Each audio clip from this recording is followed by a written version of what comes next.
नमस्कार मित्रांनो, श्री स्वामी समर्थ. मित्रांनो, आयुष्याचा तिसरा टप्पा म्हणजे कोणती परिस्थिती? तर आजच्या व्हिडिओत आपण बघणार आहोत की आयुष्याच्या तिसऱ्या टप्प्यावर किंवा तो तिसरा टप्पा ओलांडल्यानंतर गुरुकृपा होते. याचं कारण आज आपण जाणून घेणार आहोत.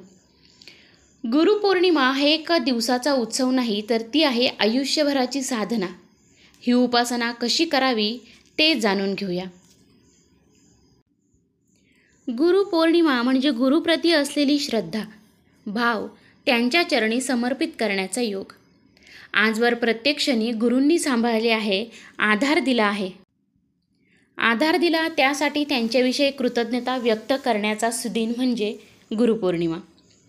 आपल्या आयुष्यात आपल्याला आईवडील, घरातील इतर व्यक्ती, शालेय जीवनापासून आपल्यावर संस्कार करणारे शिक्षक सर्वच आपले गुरु आहेत, ज्यांच्याकडून आपण आयुष्याच्या प्रत्येक पायरीवर काहीतरी ज्ञान मिळवत असतो. माणसाचे षडरिपू त्यांची पाठ सोडत नाहीत, म्हणूनच अध्यात्म आहे. नामस्मरण, गुरु उपासना या अवगुणांना व्यसन घालून नियंत्रित करण्यास उपयुक्त ठरते. विज्ञान, ज्योतिष यांचा समतोल आयुष्यातच घालवायचा लागतो. कर्मनिष्ठ जरूर असावं, पण अध्यात्माला नाकारू नका, हे मात्र नक्की.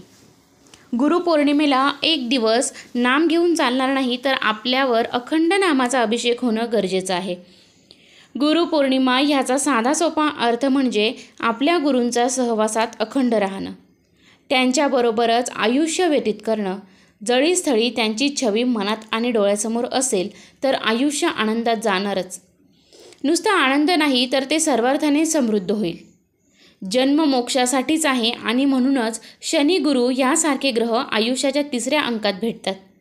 जीवनातील मौज मजा, आनंद, तृप्तता, मोह, पुरुषार्थ गाजवणे, मनमरातब, ज्ञान, वर्चस्व, पदलालसा, आकर्षण, सुख, समृद्धी या सर्वांसाठी चक्र, शुक्र, बुध, राहू, मंगळ सर्वच प्रोत्साहित करतील. पण खरे समाधान आयुष्याच्या संध्याकाळी देणारे गुरु शनीच आहेत. मी काय मिळवले आणि गमावले याचा हिशोब आयुष्याच्या अखेरीच होतो. भौतिक सुखे कमी मिळाली तरी चालेल, पण आंतरिक समाधान शेवटचा क्षण सुखाचा करणारा यात शंकाच नाही.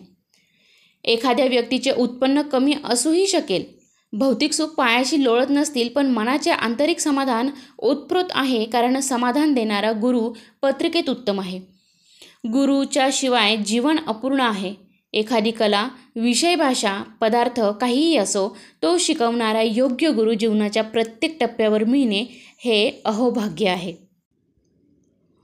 या सगळ्याच्या जोडीला मनाचे समाधान कशात आहे याचा शोध घेण्यासाठी मदत करणारा आध्यात्मिक गुरु लाभणे हे तर परमोच्च भाग्य म्हटलं पाहिजे. भारतीय ज्योतिष आणि अध्यात्म आपल्याला परावलंबी बनवत नाही, तर विचार करण्यास सक्षम करतात. ज्ञानाचा अखंड झरा, ओघ म्हणजे गुरुतत्व. गुरुतत्व हा एक विचार आहे आणि जो मनात रुजला तर सकारात्मकता, मनाची शांतता आपोआपच येतेच. कशाचीही भीती वाटत नाही. आजकाल दर 2 मिनिटांनी लोकांना उदास, एकटे वाटते. डिप्रेशन, एन्झायटी असले भले मोठे शब्द आजकाल अगदी लहान वयाच्या मुलांकडून ऐकायला येतात. काय असते ते नेमके? अहो, या सर्व गोष्टी सुखाच्या गाद्यांवर लोळून जवळ येतात. आज रस्त्यावर जाऊन बघा, लोकांना शुद्ध पाणी नाही प्यायला. भुकेने कासावीस झालेल्या त्या लहान लहान जीवांचा विचार करा, त्यांना डिप्रेशन आले आहे का? भरपूर झालं मनाचे आणि शरीराचे लाड परमेश्वराने खूप दिले आहे आपल्याला. म्हणूनच मोठ्या घरात राहून 4 वेळ खायला प्यायला मिळूनही आपल्याला डिप्रेशन येते. परमेश्वराची ओंजळ रीती व्हावी इतके सुख पदरात घातले आहे त्यांनी आपले, तरीही आपल्याला डिप्रेशन. वा रे वा. विचार करा, खरंच सर्व काढून घेतलं तर काय अवस्था होईल आपली? आपल्या कम्फर्ट झोनमधून बाहेर या आणि कामाला लागा. स्वतः कष्ट करा. आपले गुरु सदैव आपल्यासोबत आहेत याची खात्री बाळगा. सारखे काय मागत राहायचे, हे द्या ते द्या. थोडे तटस्थ राहून आपल्याच आयुष्याकडे बघा.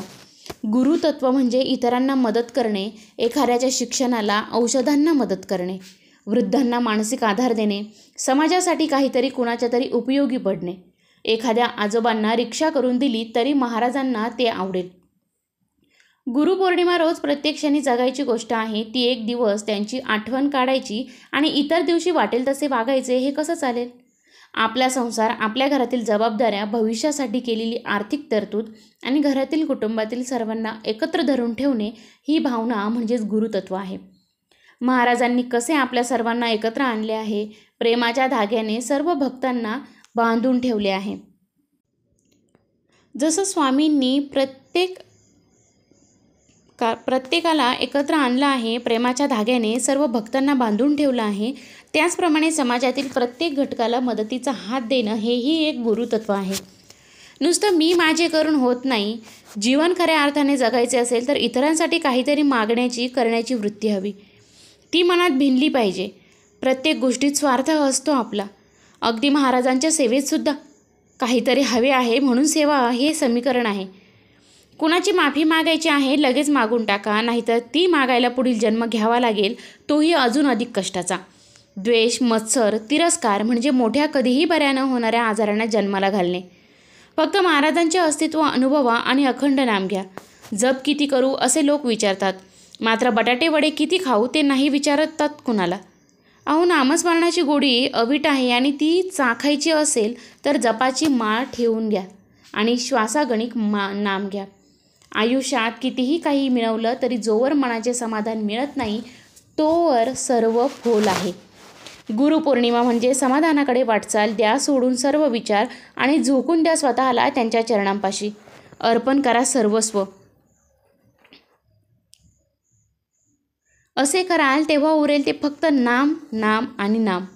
नामाचा महिमा अगाध आहे, पण आजच्या इन्स्टंटच्या जगात इन्स्टंट नाम मात्र मिळणे अवघड आहे. परमेश्वर प्राप्तीसाठी स्वतःला विसरावे लागते तरच कुठे ते दृष्टिक्षेपात येतं. आपले सर्वस्व गेले तरी आपला अहंकार मात्र जात नाही. पुढील जन्मीही तो घेऊन जाणार की काय? रत्न कुठले घालून विचारतील, कारण ते बोटात घातले की जगाला दिसते. आपल्या श्रीमंतीचे प्रदर्शन करायला आणि मिरवायला मोकळे, पण नामस्मरण कुठले करू ते नाही विचारत. उपासना या शब्दाचा अर्थ रत्न नसून नाम आहे. नाम नाही घेतले तर रत्नसुद्धा काम करणार नाही. गुरूंवर असणारी निष्ठा ही परमोच्च आहे. गोरा कुंभार आपल्या पत्नीसोबत रस्त्यातून जात होता. त्याच्या पायाला काहीतरी लागले म्हणून पायाने माती बाजूला सारून केली, तर सोन्याचे कडे दिसले. मागून पत्नी येत होती. ती हे उचलेल अशी शंका मनात आली म्हणून लगेच त्यांनी त्यावर माती सारली आणि पुढे निघून गेले. आपले पती इथे क्षणभर का थांबले हे पत्नी पाहत होती. तिथे आल्यावर तिच्याही पायाला कड्याचा स्पर्श जाणवला. तिनेही त्यावर माती सारली आणि पुढे आली. पतीला विचारले, स्वामी, तुम्ही तर मातीवर मातीच टाकून आलात. हा खरा परमार्थ आहे. भौतिक सुख शेवटी कवडी मोल आहे. आपण मातीतून जन्मलो आणि शेवटी मातीतच विलीन होणार हे त्रिवार सत्य आपल्याला जितक्या लवकर कळेल तितका द्वेष, मत्सर, खुनाशी स्वभाव, दुसऱ्यावर असलेली जळवृत्ती, मानपानाच्या भावना, तिरस्कार कमी होत जातील. आपल्याकडून काही हरवले, मग ती वस्तू असो अथवा माणूस, चुकी आपलीच असते.